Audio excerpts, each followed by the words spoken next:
औज़ुबिल्लाहिस्समीइल अलीम मिनश्शैतानिर रजीम। बिस्मिल्लाहिर्रहमानिर्रहीम।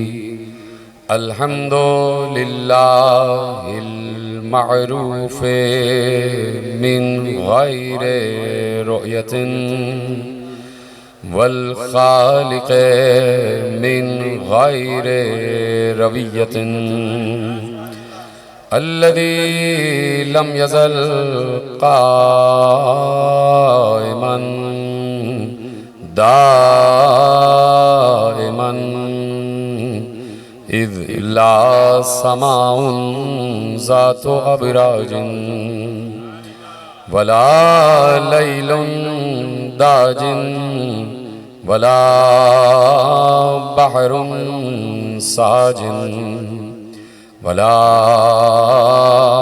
अर्ज़ुन ज़ातु मिहादिन वला खल्क़ुन ज़ू इत्माद वस्सलातु वस्सलाम वत्तहिय्यतु वल इकराम अला नबिय्यिर रहमति व खाज़िनिल मग़फ़िरति व क़ाइदिल खैरि वल बरकति व मुन्क़िज़िल इबादि मिनल हलकति सय्यदना व मौलाना अबिल क़ासिम मुहम्मद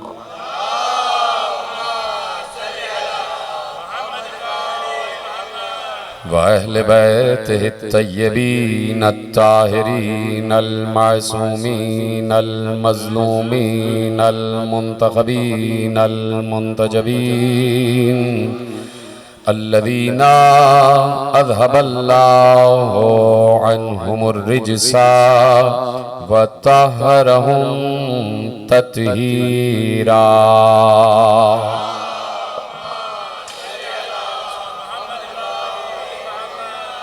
अम्मा बअदु फ़क़द क़ाल अल्लाहु सुब्हानहु व तआला फ़ी महकम किताबिहिल मजीद व फ़ुरक़ानिहिल हमीद व क़ौलुहुल हक़। बिस्मिल्लाहिर रहमानिर रहीम।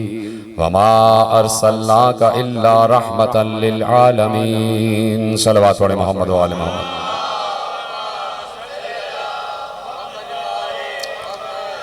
परवरदिगार आलम का शुक्र है कि उसने हमें उस महबूब की मोहब्बत अता फरमाई हुई है कि जिस महबूब को उसने मकसद तख्लीक़ कायनात कहा है।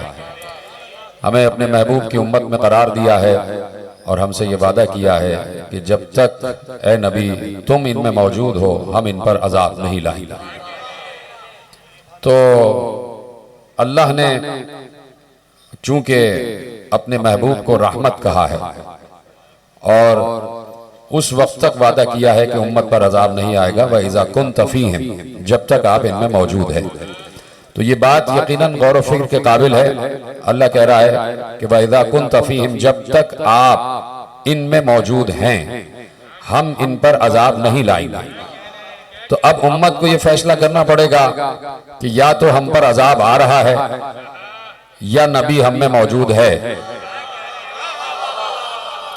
अगर हम पर अजाब नहीं आ रहा तो इसका मतलब है कि नबी हम में मौजूद है, और अगर हम पर अजाब आ रहा है तो इसका मतलब है नबी हम में मौजूद नहीं है। तो अल्लाह ने कह दिया है कि जब तक आप इनमें मौजूद हैं तब तक मैं इन पर अजाब नहीं लाऊंगा।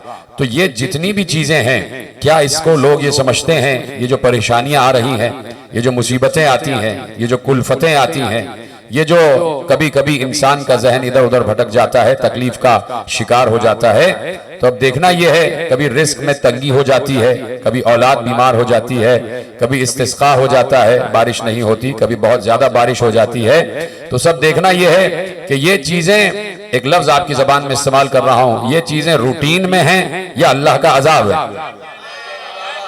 तवज्जो फरमा रहे हैं आप। देखना यह है कि कि ये चीजें रूटीन में हैं, ये अल्लाह का अजाब है। देखिए बातें यही हैं कि बारिशें होती हैं तो यकीनन बहुत ज्यादा सैलाब आता है, जलजले होते हैं तो यकीनन जमीन दिगरगुं हो जाती है। कभी किसी को अपनी औलाद की तरफ से परेशानी का सामना करना पड़ता है, कभी किसी जाती तौर पर परेशानी का सामना करना पड़ता है। तो ये मामलात तो अज अजल चले आ रहे हैं, ये मामलात तो हर किसी के साथ होते हैं। तो इसका मतलब है कि ये अजाब नहीं है, ये उम्मत पर अजाब नहीं है। तो अजाब नहीं है तो इसका मतलब है कि रसूल जिंदा है और रसूल हम में कहीं ना कहीं मौजूद है, किसी न किसी सूरत से मौजूद है। तो आप कोई कह सकता है कि रसूल अगर जिंदा हैं तो कहाँ हैं, हमें नजर क्यों नहीं आते? हम उनसे सवाल करना चाहते हैं, हम उनसे बातें करना चाहते हैं, हम उनका दीदार करना चाहते हैं, तो वो नजर क्यों नहीं आते?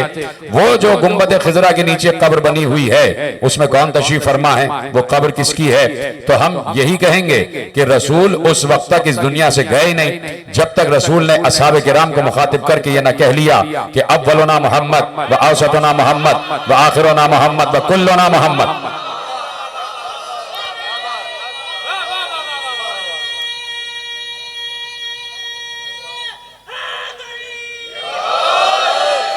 तवज्जो फरमा रहे ना आप? और बहुत तेजी से मुझे मंजिलें तय करना है, इसके बाद मुझे 2 मजालिस पढ़ना है। आप मेरे साथ रहेंगे तो बहुत तेजी से मैं तमाम मनाजिल तय करता हुआ आपको अपने साथ लेता हुआ आगे बढ़ता जाऊंगा। अब यह है वजूद मुस्तफा कि जिससे कोई दौर भी खाली नहीं है।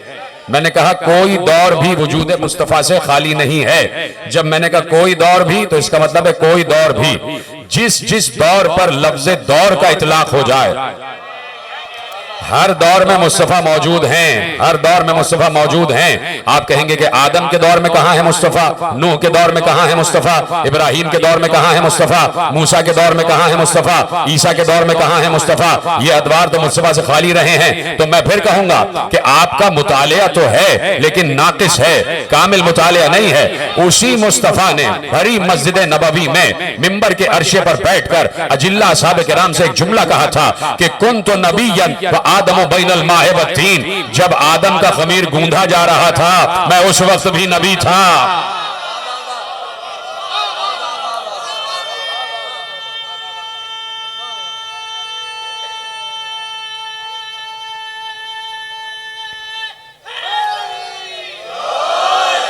कुन तो नबीयन व आदम बैनल माए व तीन। मैं उस वक्त भी नबी था जब आदम का खमीर गूंदा जा रहा था, जब आदम आबोगिल के दरमियान थे, जब आदम पानी और मिट्टी के दरमियान थे, मैं उस वक्त भी नबी था। तो अब मेरे अजीजों, सुन्नत खुदा भी तो देखो, फितरत खुदा भी तो देखो, उसूल खुदा भी तो देखो, आईने खुदा भी तो देखो। अल्लाह ने इरशाद फरमा दिया लन तजिदा लिसुन्नतिल्लाहि तब्दीला। तुम हमारी फितरत में, हमारी सुन्नत में, हमारे आईन में, हमारे उसूल में, हमारे कानून में कभी तब्दीली नहीं पाओगे। हमारा कानून जो अजल से है वो अबद तक रहेगा। आयत तो आपने सुनी हुई है, लन तजिदा लिसुन्नतिल्लाहि तब्दीला। तुम हमारी सुन्नत में, हमारी फितरत में, हमारे आईन में, हमारे उसूल में, हमारे कानून में कभी तब्दीली नहीं पाओगे कि हमारा कल कोई और फैसला था और कल कोई और फैसला हो जाए। हम बदलने वालों में से नहीं है, ये तो तुम हो। कब कल किसी और के साथ हो, आज किसी और के साथ हो जाते हो, कल किसी और के साथ हो जाओगे। अपने फैसले तुम बदलते रहते हो, लेकिन हमारे यहाँ फैसला नहीं बदलता, हमारे यहाँ उसूल नहीं बदलता, हमारी सुन्नत नहीं बदलती। अल्लाह कह रहा है कि मेरी सुन्नत कभी नहीं बदलती, मेरी जो एक फितरत है वो अजल से है और अबद तक रहेगी। तो अब अल्लाह की सुन्नत ये है, अल्लाह की फितरत ये है कि वह हर दौर में नबी भेजता रहा है। समझो है, अल्लाह की सुन्नत और फितरत यह है कि वह हर दौर में हादी भेजता रहा है, हिदायत के लिए हिदायत देने वाले भेजता रहा है। और उसकी एक और सुन्नत भी यह है कि कोई भी नबी उस वक्त तक इस दुनिया से नहीं गया। मेरी बात से इख्तिलाफ किसी को नहीं होगा, जहां तक मेरी आवाज माइक से भी पहुंच रही है और जो मेरे सामने मजमा बैठा हुआ है, किसी को इख्तिलाफ इस बात से नहीं है। बैनुल मिलल एक बात कर रहा हूं, मुत्तफिक अलैह एक बात कर रहा हूं कि कोई नबी भी अज आदम ता ईसा 1,23,999 अंबिया, कोई नबी भी उस वक्त तक इस दुनिया से नहीं गया जब तक अल्लाह के कहने से उसने अपना कोई वसी मुकर्रर न कर दिया हो। मैं कह चुका हूं बात भाई, ये पीछे वाले हजरात भी मेरे साथ देते जाएं आगे, जल्दी तेजी से, मुझे तेजी से मंजिलें तय करता हुआ आगे बढ़ना है कि अल्लाह कह रहा है कि कोई नबी भी, ये मेरी सुन्नत है, कोई नबी अज आदम ता ईसा, कोई नबी ऐसा नहीं है कि जो बगैर वसी गया हो। आदम का वसी है शीश, नूह का वसी है साम, इब्राहिम का वसी है इस्माइल और इसहाक, बोलते जाए ना। मूसा का वसी है यूशा बिन नून, ईसा का वसी है शमऊन। तो ये कैसे हो सकता है कि 1,23,999 अंबिया तक तो अल्लाह की सुन्नत वही रहे। सलामत रहे आप। 1,23,999 अंबिया तक तो अल्लाह की सुन्नत नहीं बदल रही है, तो क्या 24,000वें में बदल जाएगी? क्या आखिरी पर बदल जाएगी? तो अब ये तो सोचने की जरूरत है। जब अल्लाह कह रहा है कि मेरी फितरत नहीं बदलती, आदम का वसी शीश को बनाया, नूह का वसी साम को बनाया, इब्राहिम का वसी इस्माइल को बनाया, मूसा का वसी यूशा को बनाया, ईसा का वसी शमऊन को बनाया, तो पैगंबर बगैर वसी कैसे चले जाएंगे? तो नबी आखिर बगैर वसी कैसे चले जाएंगे? तो मेरे अजीजों, अल्लाह की सुन्नत बदल जाए अगर नबी खामोश चला जाए। ये पीछे वाले हजरात भी, मैं कह रहा हूं ना कि मेरी नजर पीछे वाले हजरात पे ज्यादा होती है, आगे वालों पे कम होती है। जब मोहम्मद हनफिया अलैहिस्सलाम को हजरत अली ने भेजा है कि जाओ अब तुम हमला करो, तो जब जा रहे थे ऊंट वाली लड़ाई में, जब जा रहे थे तो देखा, तो अली ने कहा कि मोहम्मद देखो, अगली सफों पे नजर ना रखना, पिछली सफों पे नजर रखना, पिछली सफों पे। पीछे वाले हजरात हाथ उठा के बताते सब मेरे साथ सलामत रहे, खुदा का शुक्र है।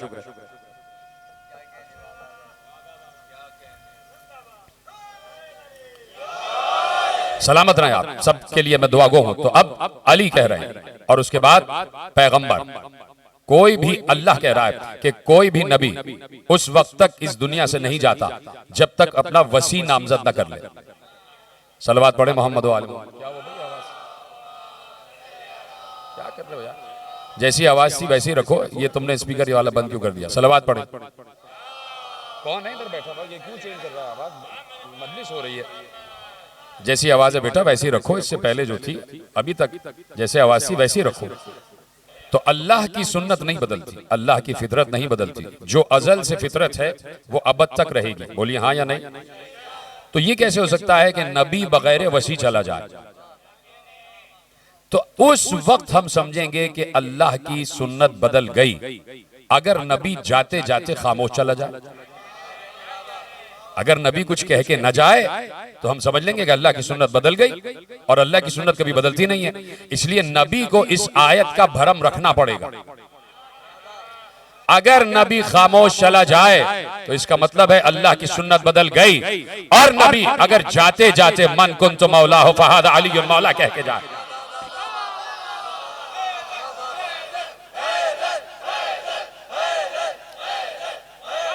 तवज्जो फरमा रहे हैं आप, तब इसका मतलब है कि अल्लाह की सुन्नत नहीं बदली। और मैंने कहा ना कि जुमला आपके हवाले करने जा रहा हूं। ये कैसे मालूम हो कि सुन्नत नहीं बदली?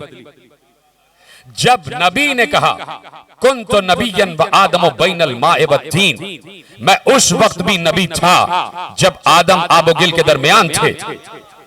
तो अब जरूरी है कि वसी भी तो ऐलान करे ना। बड़े सबल के जुमले कह रहा हूं। तो मिंबरे सलूनी पर आकर अली से पूछा गया, या अली आप कौन हैं, आपका मर्तबा क्या है? तो अली ने उसी लहजे में जवाब दिया, उन्हीं अल्फाज के साथ जवाब दिया कि कुन तो वसीयन व आदम बैनल माए व तीन, मैं उस वक्त भी नबी वसी था कि जिस वक्त आदम आबुगिल के दरमियान थे। तवज्जो फरमा रहे हैं आप?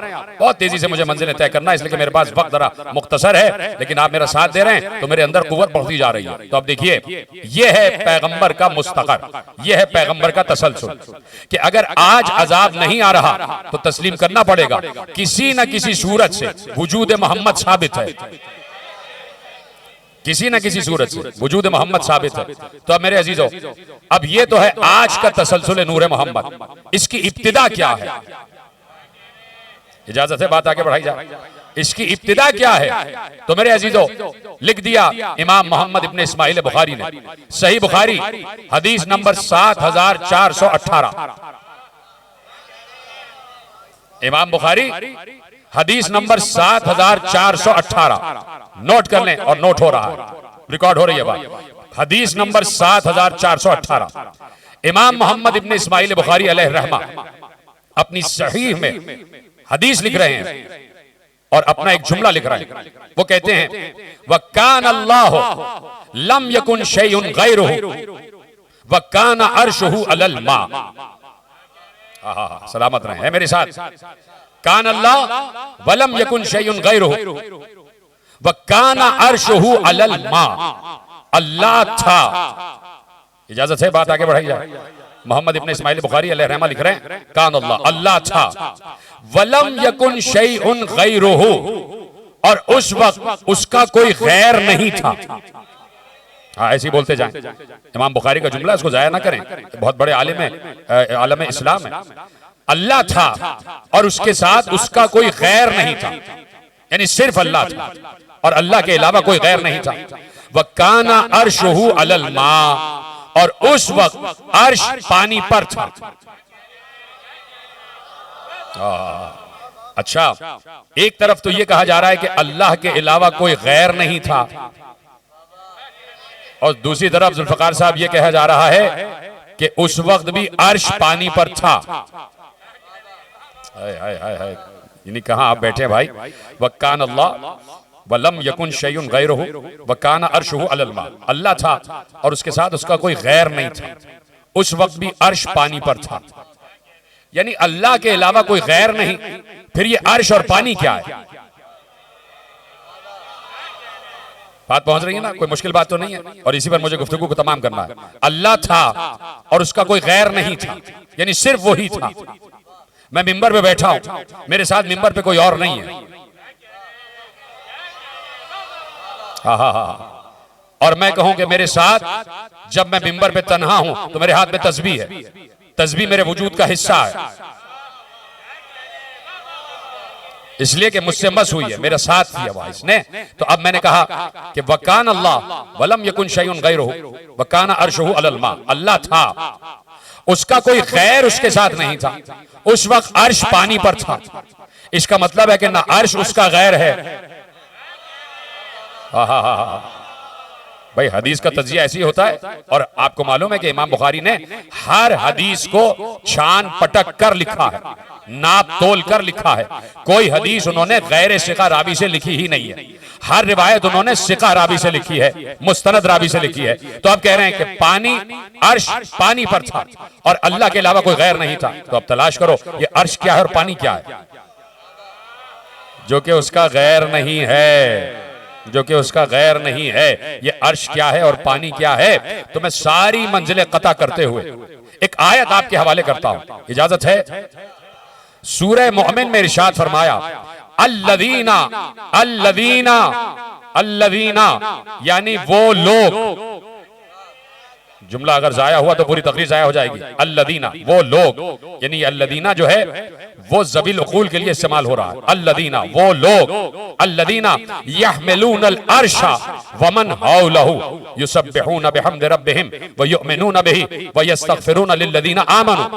का वो लोग कि जो अर्श को उठाए हुए थे। जीते रहे, अगर समझ गए। पीछे वालों से मैंने कहा था कि आप हाथ उठा के बताते रहे कि जुमले आप तक पहुंच रहे हैं। वो लोग कि जो अर्श को उठाए हुए हैं, यहमिलूनल अर्श वमन हौलहु, वो लोग जो अर्श को उठाए हुए हैं और वो जो अर्श का तवाफ कर रहे हैं। युसब्बिहूना बिहम्दि रब्बिहिम, वो अपने रब की तस्बीह कर रहे हैं। व युमिनूना बिही, उस पर ईमान लाए हुए हैं। व यस्तग़फिरूना लिल्लज़ीना आमनू, और ईमान वालों के लिए इस्तग़फ़ार कर रहे हैं। तो इसका मतलब है कुछ लोग अर्श को उठाए हुए हैं। हाय हाय हाय हाय। इसका मतलब है, कुरान की सूरह मोमिन की आयत मैंने आपके हवाले की है, इसका मतलब है कुछ लोग अर्श को उठाए हुए हैं और कुछ हैं जो अर्श का तवाफ कर रहे हैं। बात पहुंच गई। और इमाम बुखारी ने क्या कहा? कान अल्लाह वलम यकुन शैउन गैरुहु व काना अर्शुहु अलल मा। अल्लाह था और उसका कोई गैर नहीं था, उस वक्त भी अर्श पानी पर था, यानी पानी ने अर्श को उठाया हुआ था। अब तलाश करो पानी कौन है जिसने अर्श को उठाया हुआ है। अब तलाश करो कि पानी कौन है जिसने अर्श को उठाया हुआ है, जिसने अर्श को उठाया हुआ। ये दो बातें आपके जहन में पहुंच गई। अब मैं नतीजा आपके हवाले कर रहा हूं। तैयार है सब? जिस तक मेरी आवाज ना पहुंचे वो हाथ उठा के अपनी आवाज मुझ तक पहुंचा दे। अल्लाह नहीं, अल्लाह था, उसके साथ कोई गैर नहीं था। उस वक्त अर्श पानी पर था, यानी पानी ने अर्श को उठाया हुआ था। आयत क्या कह रही है? अल्लज़ीना यहमिलूनल अर्श, वो लोग जिन्होंने अर्श को उठाया हुआ है। इसका मतलब है कुछ लोग हैं जिन्होंने अर्श को उठाया हुआ है। अब वो कब से हैं? जीते रहे, सलामत रहे। अब वो कब से हैं? कब से हैं? वो जब से हैं कि जब से अर्श को पानी ने उठाया हुआ है। और अर्श ने पानी को जब उठाया हुआ है तो उस वक्त अल्लाह का कोई गैर नहीं है। इसका मतलब है अर्श भी अल्लाह का गैर नहीं है, और जिस अर्श को पानी ने उठाया हुआ है वो भी अल्लाह का गैर नहीं है। तो ये पानी जो है जिसने अर्श को उठाया हुआ है, ये है कौन? इसका मतलब है कि वो अल्लाह से बिला फसल है, अल्लाह से बिला फसल है। अब जुमला आप तक पहुंचा दूं, नतीजा आप तक पहुंचा दूं कि वो कौन है कि जो माँ है, अल माँ है, जिसने अर्श को उठाया हुआ है। तो अल माँ वो होगा जो अव्वल मखलूक होगा। अल मा वकाना अर्शुहु अलल मा, अल मा वो होगा जो अव्वल मखलूक होगा। तो दुनिया सर मारती मारती मर जाती, न पता चलता कि ये अल मा कौन है कि जिसने अर्श को उठाया हुआ है, और ये अर्श कौन है, ये अल मा कौन है कि जो अल्लाह का गैर भी नहीं है। दुनिया को पता ही न चलता अगर मोहम्मद मुस्तफ़ा अहमद मुश्तबा सल्लल्लाहु अलैहि वसल्लम मिंबर पर बैठकर अजिल्ला अस्हाब किराम से ये न कहते कि अव्वलु मा खलक़ल्लाहु नूरी, सबसे पहले अल्लाह ने मेरे नूर को खल्क किया है। जीते रहें, सलामत रहें आप। सबसे पहले अल्लाह ने मेरे नूर को खल्क किया है। इसका मतलब है अव्वल मखलूक है मुस्तफा, अव्वल मखलूक है मुस्तफा। अब यहां मैं आप तक एक जुमला पहुंचाना चाहता हूं, और जुमला बहुत अहम तरीन किताब से सीरत हलबिया में लिखा है, और अल्लामा कस्तलानी ने मवाहिबे लदुन्निया में लिखा। दो हवाले दे दिए भाई, ठीक है, दो हवाले आपके लिए दे दिए मैंने कि वो इरशाद फरमाते हैं कि पैगंबर मस्जिद नबवी में बैठे हुए थे, मिंबर पर तशरीफ फरमा थे, और अपनी शान बयान कर रहे थे, अपनी मंजिलत बयान कर रहे थे। ऐसे में पैगंबर ने उम्मत को मुखातिब करके कहा, इन्नल्लाह तआला क़द खलक़ा क़ब्ल अल अशिया नूरो नबियों का, अल्लाह ने तमाम अशिया से पहले तुम्हारे नबी के नूर को खल्क किया। अब देखना कि पैगंबर क्या कह रहे हैं। अब जुमला मुकम्मल होने जा रहा है। किस चीज से खल्क किया? अल्लाह ने तमाम अशिया की तख्लीक से पहले तुम्हारे नबी के नूर को खल्क किया। किस चीज से खल्क किया? मिन नूरे ही, अपने नूरे जात से। हाँ देखिए, मुस्तफा का जिक्र ऐसे ही सुना जाता है, मकाम मुस्तफ़ा ऐसे ही सुना जाता है, मकाम रिसालत ऐसे ही सुना जाता है। ये मुस्तफ़ा का तस्करा है, मोहम्मद मुस्तफ़ा का तस्करा है, अब्दुल्लाह के बेटे का तस्करा है, तो ऐसे ही सुना जाता है। और बात खत्म हो रही है, यहीं से तकरीर आखिरी मरहले में दाखिल हो जाएगी, और मेरा साथ आप देते जाएं। कहा कि इन्नल्लाह तआला क़द खलक़ा क़ब्ल अल अशिया नूर नबियों का मिन नूरिही, अल्लाह ने तमाम अशिया की तख्लीक से पहले तुम्हारे नबी के नूर को खल्क किया, और अपने नूर से खल्क किया, अपने नूर से खल्क किया, अपने नूर से खल्क किया। यहां पर अल्लामा ज़रक़ानी एक बहुत बड़े आलिम अहले सुन्नत हैं, वो इस जुमले की तशरीह करते हैं। इजाजत है कि जुमला आपके हवाले करूं? कम से कम हाथ उठा के बता दें पीछे वाले, इजाजत है, और आप तक आवाज पहुंच रही है। यहां पर अल्लामा ज़रक़ानी ने एक जुमला लिखा इस हदीस की तशरीह में। क्या हदीस लिखी? साहिब मवाहिब लदुन्निया और जन्नतुल खुल्द एक और किताब है, उसका भी हवाला ले लें आप। और उसके अलावा मैंने आपके सामने अल्लामा कस्तलानी का हवाला भी दे दिया, और सीरत हलबिया का हवाला भी दे दिया। ठीक है, तीन हवाले आपके पास आ गए। अब यहां पर अल्लामा ज़रक़ानी लिख रहे हैं, ये जो पैगंबर ने कहा, तवज्जो से सुनिएगा और मुझे बताइए कि जुमला आप तक पहुंच रहा है। बहुत हसास जुमला है, और मैं अपनी तरफ से नहीं कह रहा, मैं एक बहुत बड़े आलिम अहले सुन्नत के हवाले से इस जुमले की तशरीह आपके हवाले कर रहा हूं, और बहुत बड़ा नाम है अल्लामा ज़रक़ानी अलैहि रहमा। वो कहते हैं कि इस मकाम पर ये जो पैगंबर ने कहा कि मुझे अल्लाह ने अपने नूर से खल्क किया, मिन नूरिही, अपने नूर से खल्क किया, तो ये नहीं कहा कि अल्लाह ने मुझे अपने नूरे जलाल से खल्क किया। जीते रहें। ये पीछे वाले हजरात भी जरा हाथ उठा के बताएं ताकि मेरा दिल बढ़ता जाए, ताकि मुझे हौसला अफजाई मेरी होती जाए कि वो कह रहे हैं अल्लामा ज़रक़ानी का जुमला है कि पैगंबर ने ये कहा कि अल्लाह ने मुझे अपने नूर से खल्क किया। ये नहीं कहा कि नूरे जलाल से खल्क किया या नूरे जमाल से खल्क किया। अगर वो ये कह देते कि मुझे अल्लाह ने अपने नूरे जलाल से या नूरे जमाल से खल्क किया है, तो इसका मतलब है कि पैगंबर कह रहे थे कि अल्लाह ने मुझे अपने किसी नूरे सिफत से खल्क किया। और अगर एक सिफत से खल्क किया है तो दूसरी सिफत से खल्क नहीं किया। सलामत रहें अगर जुमला पहुंच गया आप तक। एक सिफत से खल्क किया है तो इसका मतलब है दूसरी सिफत इसमें शामिल नहीं है। अगर कहा कि नूरे जलाल से खल्क किया है तो इसका मतलब है इसमें नूरे जमाल शामिल नहीं है। अगर कह दिया कि इसमें नूरे जमाल से खल्क किया है तो इसमें नूरे जलाल शामिल नहीं है। अगर कह दे कि अपने नूरे अजमत से शामिल किया है तो नूरे जमाल शामिल नहीं है। अगर कह दे कि अपने नूरे रिफत से शामिल किया है तो नूरे अजमत शामिल नहीं है। यानी अगर किसी एक सिफत से कह देते कि इस सिफत से अल्लाह ने मुझे अपनी इस सिफत से खल्क किया है तो कोई दूसरी सिफत रह जाती। लेकिन जब जात कह दिया मिन नूरे ही, यानी अपने नूरे जात से खल्क किया है, तो जात में जितनी सिफतें हैं सारी की सारी आ गई। जीते रहे आप, सलामत रहे। सही आवाज ऐसी रखना। तो जो फरमाया आपने, कहा कि अपने नूरे जात से, तो जात में सारी सिफतें आ गई। बोलिए आ गई कि नहीं आ गई?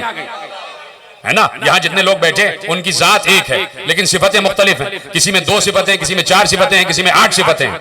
तो सारी की सारी सिफतें उसकी जात का हिस्सा है।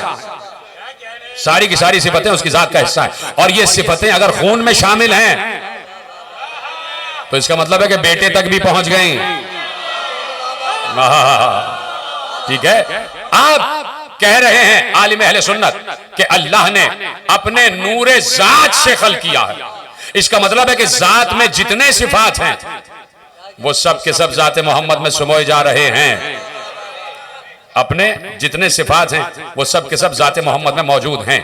तो अब ये जितनी सिफतें हैं, ये जितनी सिफतें हैं, आदम की सिफत, नूह की सिफत, इब्राहिम की सिफत, मूसा की सिफत, ईसा की सिफत, इस्माइल की सिफत, इसहाक की सिफत, इलियास की सिफत, खिदर की सिफत, इदरीस की सिफत, लूत की सिफत, हूद की सिफत, सालेह की सिफत, ये जितने अंबिया के सिफात हैं, जाके पढ़िएगा, लिखा हुआ है जुमला और पढ़ रहा हूं। बहुत बड़े आलिम हैं गुलाम रसूल जमाअती नक्शबंदी, उनकी किताब से जुमला आपके हवाले कर रहा हूं। उन्होंने कहा कि अल्लाह ने पैगंबर को अपने नूरे जात से खल्क किया और बाकी तमाम अंबिया को अपने नूरे सिफात से खल्क किया। तो हर नबी अल्लाह की किसी न किसी सिफत का मजहर है। जी जरा, हर नबी अल्लाह की किसी न किसी सिफत का मजहर है। अगर एक नबी एक सिफत का मजहर है तो दूसरे नबी के पास दूसरी सिफत है, तीसरे नबी के पास तीसरी सिफत है, चौथे नबी के पास चौथी सिफत है, पांचवें नबी के पास पांचवी सिफत है। 1,23,999 अंबिया हैं। तो हर नबी अल्लाह की किसी न किसी सिफत का मजहर है। तो जो सिफतें नबियों में तकसीम हो गई वो सारी सिफतें मोहम्मद में सिमट कर आ गई। ये तरह सलामत रहे आप।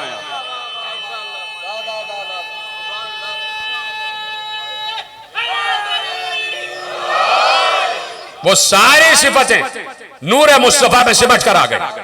अब जो आदम की सिफत है, जो नूह की सिफत है, जो मूसा की सिफत है, जो इब्राहिम की सिफत है, जो ईसा की सिफत है अलैहिस्सलातु वस्सलाम, ये सारे हमारे नबी हैं, बड़े काबिल एहतराम नबी हैं। ये सारी सिफतें सिमट कर जाते मुस्तफा में आ गई। नहीं, जुमला पलट रहा हूं और आखिरी आदमी तक चाहता हूं कि मुझे बताया जाए कि जुमला अब तक पहुंच रहा है। मैंने क्या कहा? जितनी सिफतें वो सारी सिमट कर मोहम्मद मुस्तफा में आ गई। नहीं, जुमला मैंने गलत कहा। मोहम्मद मुस्तफा में जितनी सिफतें थी वो बटी तो अंबिया में तकसीम होती चली गई।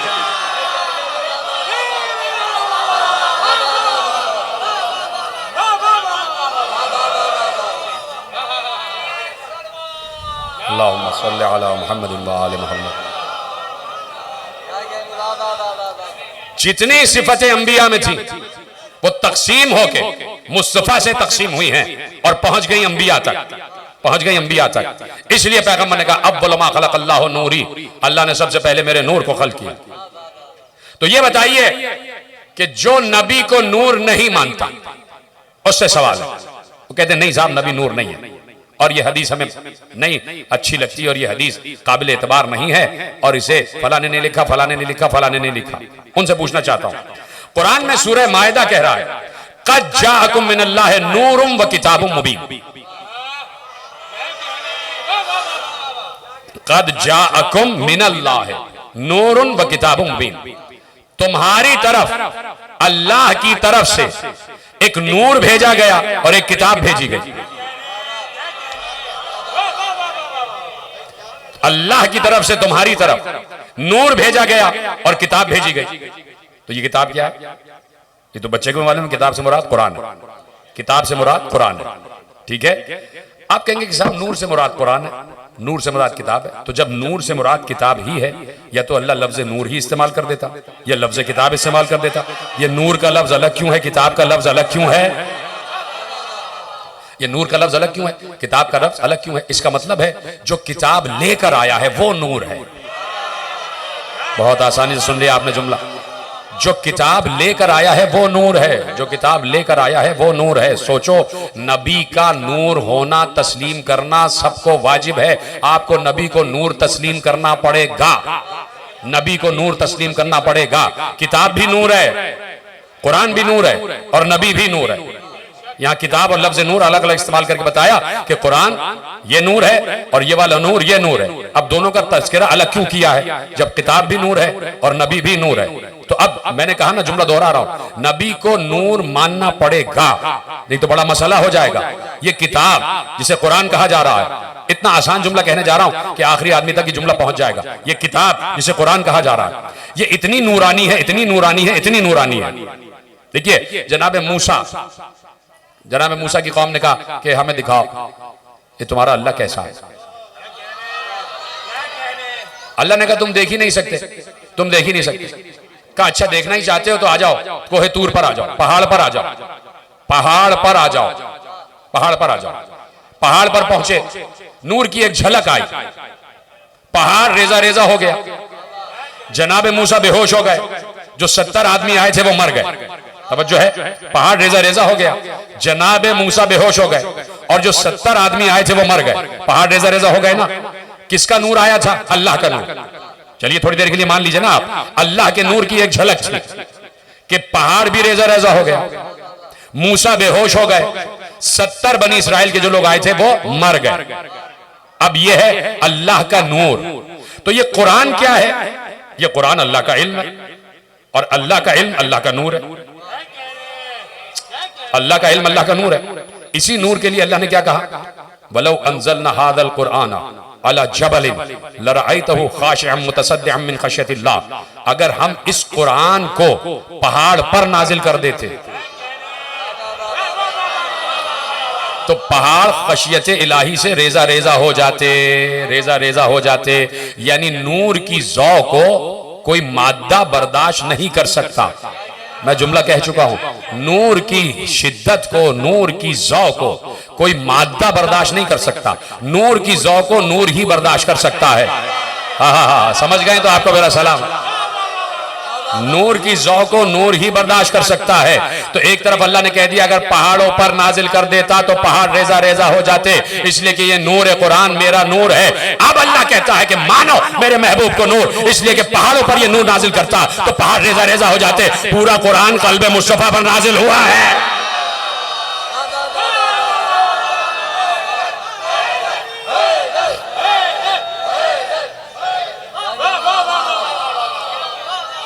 पूरा का पूरा कुरान कल्बे मुस्तफा पर नाजिल हुआ है। ना मुस्तफा रेजा रेजा हो रहे हैं, ना उसकी शिद्दत से पिघल रहे हैं, ना बोझ महसूस कर रहे हैं, इसलिए कि नूर ने नूर को उठाया हुआ है। वज़्न नूर नूर ही उठा सकता है। जुमला आपके हवाले कर रहा हूं, वज़्न नूर, नूर का वज़्न नूर ही उठा सकता है, नूर का वज़्न नूर ही उठा सकता है, नूर का वज़्न नूर ही उठा सकता है। अगर ऐसा ना होता तो 10,000 लोग थे फतेह मक्का के वक्त, ये अली ही से क्यों कहा कि मेरे कांधे पे बुलंद हो जा?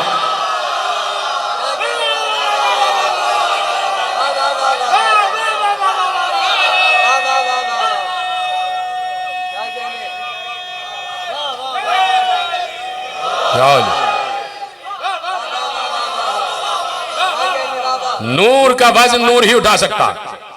तो कुरान नूर है तो मानना पड़ेगा कि कल्ब मुस्तफा भी नूर है। आप कहेंगे कि नूर है, नूर है, नूर है, ये तो मादी शक्ल में आ गया, ये तो इंसान थे, इनके तो जिस्म पे जख्म भी लग रहे थे, इनको तो फाके भी होते थे, ये पेट पे पत्थर भी बांधते थे, ये बाजारों में चला फिरा भी करते थे। तो मैं कहूंगा कि भाई आपको आयतें याद ही नहीं, आप पढ़ लेते। सूरह मरियम में बहुत आसान जुमला कहने जा रहा हूं और आप सब समझ जाएंगे कि मैं कहना क्या चाह रहा हूं। सूरह मरियम में अल्लाह ने कहा कि मरियम मुसल्ला इबादत पर बैठी हुई थी, हमने जिब्राइल को भेजा। जनाबे मरियम के पास जिब्राइल आए ना आए। जिब्राइल कौन है? नूर है। जिब्राइल, हजरत जिब्राइल नूर है, नूर, इससे किसी को इनकार नहीं है। हजरत जिब्राइल नूर है। जनाबे मरियम के पास भेजा, क्या कह के भेजा?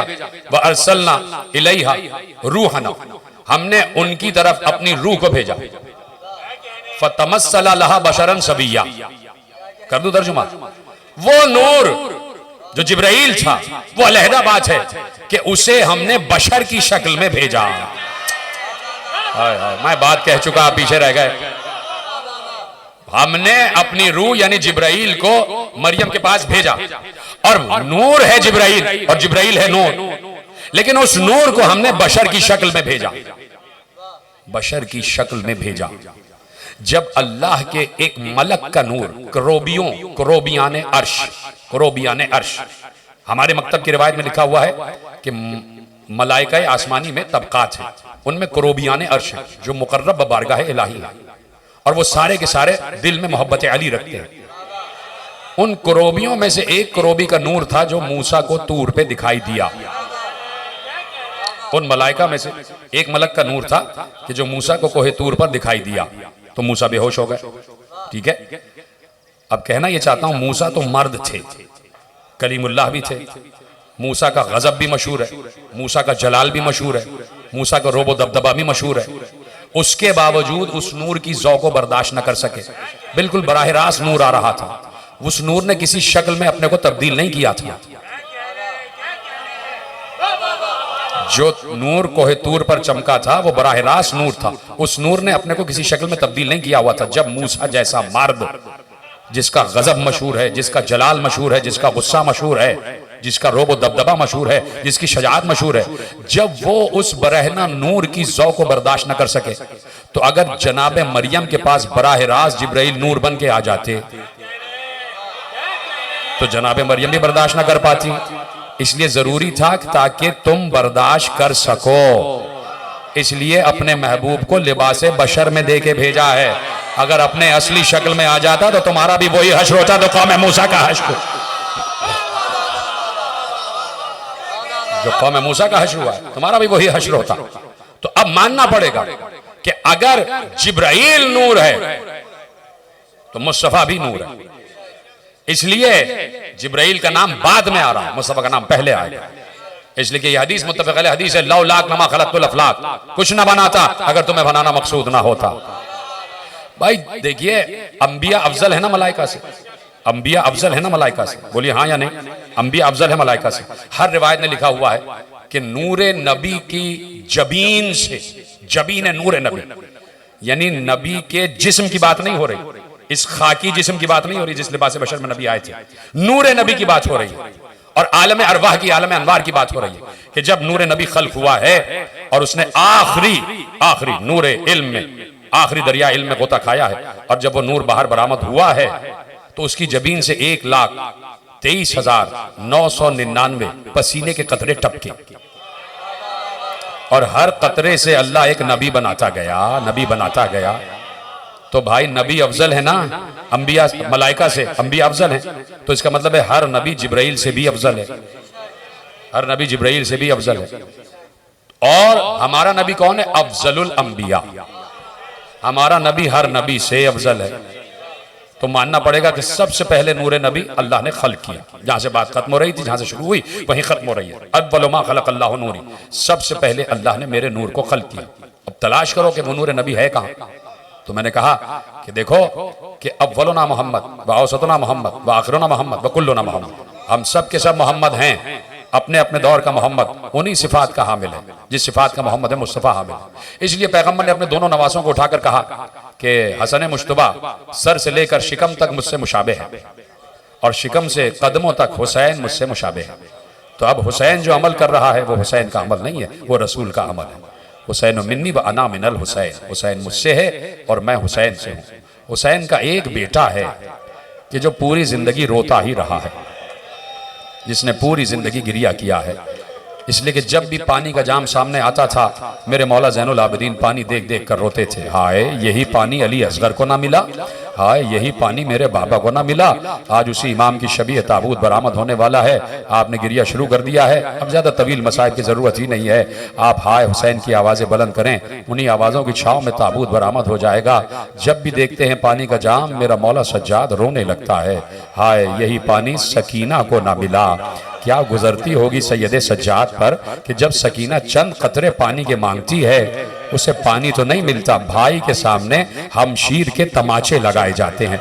4 बरस की बच्ची अपने भाई के सामने तमाचे खा रही है और मेरे मौला ने कहा कि सलाम हो उन रुखसारों पर जिनका रंग हर महल्ले में बदलता रहा, जिनका रंग हर शहर में बदलता रहा। इतने तमाचे सकीना को मुंह पे लगे हैं कि सैयदे सज्जाद देख कर कोढ़ कोढ़ कर रोते थे, घुट घुट कर रोते थे, सिसक सिसक कर रोते थे। तो सिर्फ यही थोड़ी कि सज्जाद ने सकीना को तमाचे लगते हुए देखा है, अरे सकीना ने सज्जाद को दुर्रे लगते हुए देखे हैं। 4 बरस की बच्ची कितना सहम जाती होगी जब उसके बड़े भाई की पुश्त पर दुर्रे मारे जा रहे होंगे, और कोई जगह पुश्त पर ऐसी नहीं थी कि जहां दुर्रों के निशान ना हो, जहां दुर्रों के निशान ना हो। खत्म हो गई तकरीर, मेरा मौला 25 मुहर्रम की शब आई तो मेरा मौला आखिरी सांसें ले रहा था, मेरा मौला ज़ैनुल आबिदीन आखिरी सांसें ले रहा था। आखिरी जुमले पढ़ने जा रहा हूं, आपने गिरिया किया, यकीनन माले मजलिस अदा हो गया। आपके इन आंसुओं को रुमाले ज़हरा में जगह अता हो गई है, आपकी आवाज़ें बुलंद हो जाए। आखिरी जुमला कहने जा रहा हूं, जिसका बेटा सलामत होता है तो बाप को शान से गुस्ल भी देता है और कफन भी देता है। मोहम्मद बाकर सामने मौजूद हैं तो ये कैसे हो सकता है कि ज़ैनुल आबिदीन बेगोरो कफन रह जाएं। मैं कहूंगा मौला ज़ैनुल आबिदीन आपका जनाजा गुस्ल भी दिया गया, कफन भी पहनाया गया, आपके पास बेटा मौजूद है कि जो आपका जनाजा लेकर के जा रहा है। एक नजर जरा करबला पे डालें, मेरा मौला यही कहेगा कि तुम क्या मुझे बताओगे, मेरी निगाह तो हर वक्त करबला में है। जब मुझे गुस्ल दिया जा रहा था तो मैं सोच रहा था हाय मेरे बाबा को गुस्ल ना मिला, जब मुझे कफन पहनाया जा रहा था तो मैं सोच रहा था हाय मेरे बाबा को कफन ना मिला, जब मुझे कब्र में उतारा जा रहा था तो मैं यही कह रहा था हाय मेरे बाबा को कई दिन तक कब्र भी मयसर ना आई। खत्म हो गई तकरीर, मोहम्मद बाकर गुस्ल दे रहे हैं, गुस्ल दे रहे हैं। मैं क्या बताऊं, सिर्फ एक जुमला कहना चाहता हूं कि जिस वक्त अली ज़हरा को गुस्ल दे रहे थे तो चीख मार के रोए थे, चीख मार के रोए थे। बहुत दिनों बाद किसी ने पूछा तो कहा पहलू पर जख्म का निशान था, पहलू पर जख्म का निशान था। और यहाँ मोहम्मद बाकर जब ज़ैनुल आबिदीन को गुस्ल दे रहे थे तो चीख मार के रोए। किसी ने तदफीन के बाद पूछा कि क्यों चीख मार के रोए, कहा इसलिए कि पुश्त पर कोई ऐसी जगह नहीं थी जहां ताजियानों के निशान ना हो। और मैं कहूंगा आइए मौला ज़ैनुल आबिदीन जरा करबला पर निगाह करें, आपके बाबा का जनाजा बेगोरो कफन पड़ा हुआ है और सामने से बहन गुजर रही है और यही कह रही है भैया अगर सर पर चादर होती तो तुम्हें कफन भी पहना देती।